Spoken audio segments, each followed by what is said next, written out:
BB851, turn right, heading 180.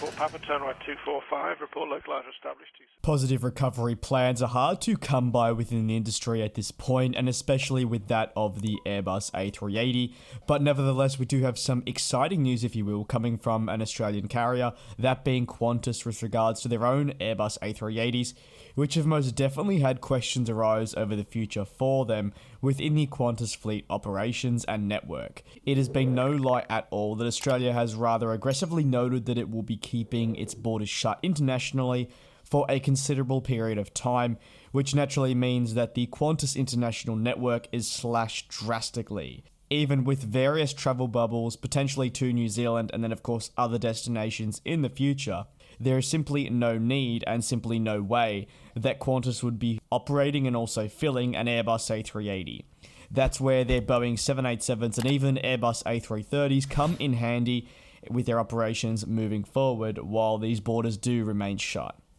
However, for the Airbus A380, the positive news centres around the return for the aircraft, with Qantas currently aiming to have a total of 6 of the A380s back flying by the end of 2023. While this certainly seems like fantastic news with regards to the recovery, I should mention that the end of 2023, as you know, is more than 2 years away, and while it signals Qantas's intent when it comes to reintroduction, it also highlights how tight border control is and how it will adversely impact the carrier's plans on restoring its international network moving forward. The exclusive, which is thanks to Executive Traveller, will be linked below in the sources area of the description, and it makes notes of comments from the CEO Alan Joyce, who says Qantas will be looking at rapidly reactivating these 6 Airbus A380s. So basically, when the time comes to reactivate the type, they'll get those 6 going rapidly rather than saying a month in between each reactivation. The CEO also notes that the decision to activate 6 of the type specifically comes from the lack of staffing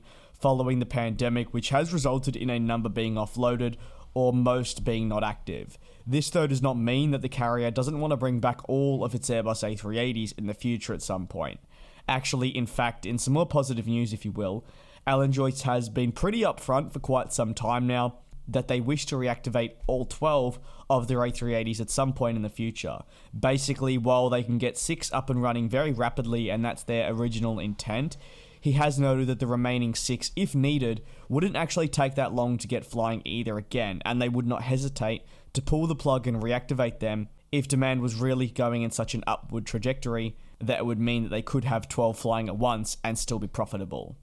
The Airbus A380, while has a number of downsides for operators, does have quite a good few benefits for the likes of Qantas within the industry. When the industry does return to somewhat normality, they will see significant demand on routes, and especially into slot-restricted airports, where the A380 will thrive for them. What are your thoughts though, especially after the likes of Air France, Lufthansa, Etihad and so on have all made major announcements and changes to their A380 fleet? British Airways, Emirates and Qantas are really the only 3 airlines that I guess you could say are sticking with their A380s and are, I guess you could say, not talking down towards them. They seem pretty confident that the type will work with them in the long term. With that being said, thank you so much for tuning into this video, and I will see you next time.